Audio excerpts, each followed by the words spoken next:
So follow up to my last post, or last video. I was invited into a conversation that really helped me expand and explore some of these things I've been working through since this isolation period. This inherent need for connection that our society is lacking, my experience with that, and how things have been changing since I've been isolated and quarantined. A couple videos prior to this, I was discussing how I was impulsively choosing to show up in new ways, such as creating a YouTube channel and creating a Facebook group to have, or an attempt to get certain needs of mine met that haven't been getting met with this quarantine, but also prior.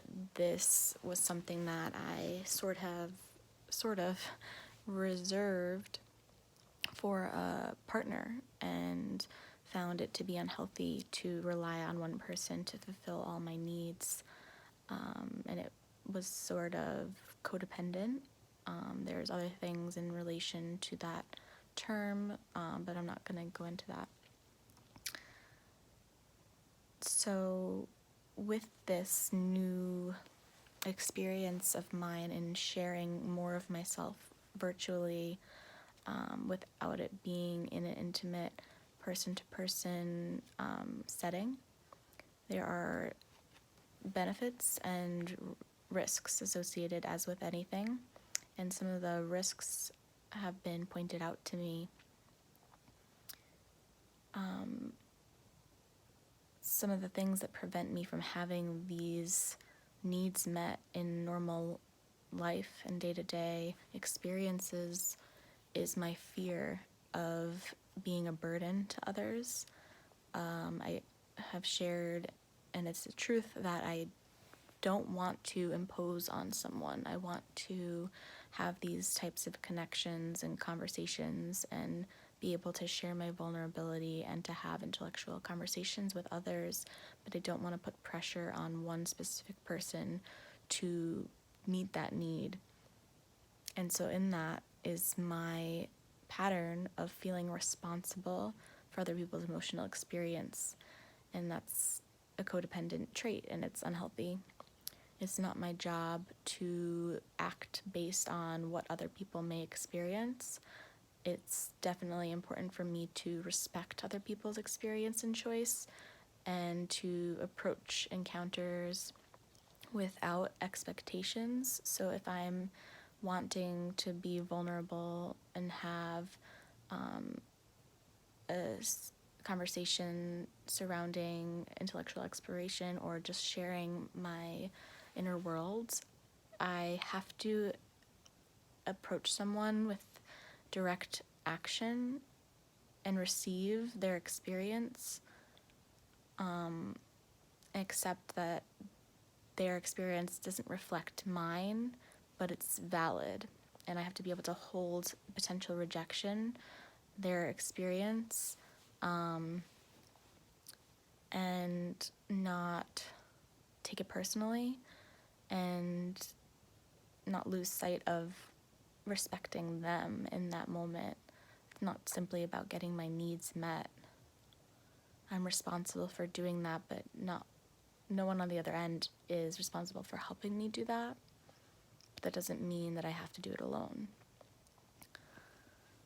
So I just took some notes, and I just want to record it for myself and for whoever ever listens to this, if anyone does. So not directly approaching someone allows me to avoid the fear of being rejected and potential disapproval of my being. So it's giving them a power of informing me of my worth, rather than having that solid without anyone's experience or response to me, shifting the way that I view myself and my importance and worth. It allows me to escape the reflection of my inner world being mirrored back through this other being, not being able to hold what's inside of me, such as being rejected, not being enough, being too much, being needy. Those things are going to show up outside if they're not resolved internally when I approach someone. And it'll be a direct direction and a look over here type of sign from my inner world that these things need to be resolved in myself. And that's the beauty of relationship and also the scary parts about it. It allows me to escape the consequences of taking direct action, that when you make a choice, there are responses, there's an effect to your choice, cause and effect, and being more passive allows me to escape the consequences of my action. The consequences of my action may be having to deal with someone else's emotional experience, noticing how they feel about what I asked of them, and honoring that without running from it.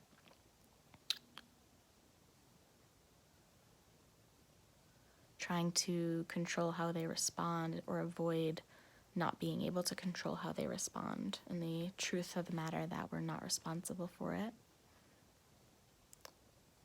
It's a way of avoiding what true relationship is. It's not just the good stuff. It's not always being in agreement with the other and having harmonious experiences and encounters. A true healthy relationship has conflict and disagreement, and the capacity for which you can hold that disagreement is directly related to the capacity to enter and engage in a healthy relationship, to allow or to be able to hold each other's different experience. It's deconstructing superficial relationships that I may have been engaging in, superficial relationships that allow me to stay in my illusion and fantasy of my version of the world. And healthy relationships is sharing of two individual worlds that are not the same. There's not going to be complete harmony at all times. That's illusion.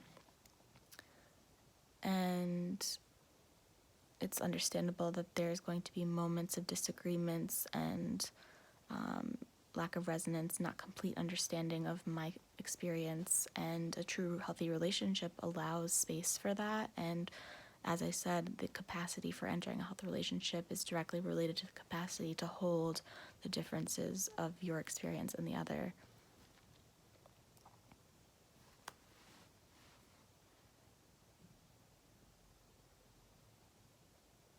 So sharing myself in these more passive ways is a way to avoid the emotional impact that it can have, and it allows me to avoid emotional accountability, being accountable for my own emotional experience and not responsible for the other person's emotional experience while still honoring it, and creating space for honoring my experience and the other person's simultaneously. And being in a relationship and having a conversation with another human allows them to inform us.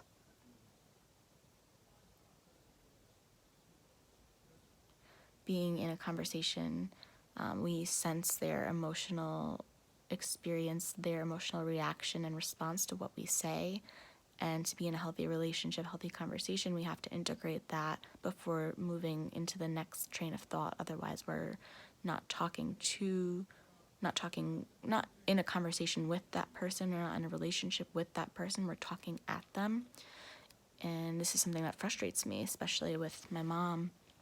If I'm talking and she's on one train of thought and it hasn't shifted at all since we started this conversation, I know she's not listening to me and integrating my experience and allowing that to guide and inform her into the next train of thought. She's not completely present in that moment and in relationship with me. And so I'm seeing how that's challenging for me as well. And so being mirrored by having relationships with others and seeing what comes up and what triggers and upsets us is really that arrow back towards ourselves, what things we need to work on. So healthy relationship and healthy communication must integrate the other's emotional experience, and that must inform and shift how we respond and how we choose to continue our actions, how we choose to show up in the next moment. So if we have an agenda and we have a specific way in which we hope the conversation is going to go, that's not good, because we shouldn't be having a conversation. Something like this would be more suitable to get your thought out completely without it being changed in some way, or influenced by the other. But to be in a healthy relationship and to have a conversation, it must be the two parties informing each other and integrating what the other is telling you through emotion, through sensations outside of simple intellect.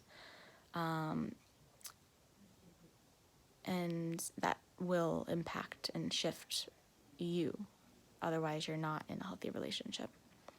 So there's definitely something in that I'm excited and grateful to have insight on and to continue to explore.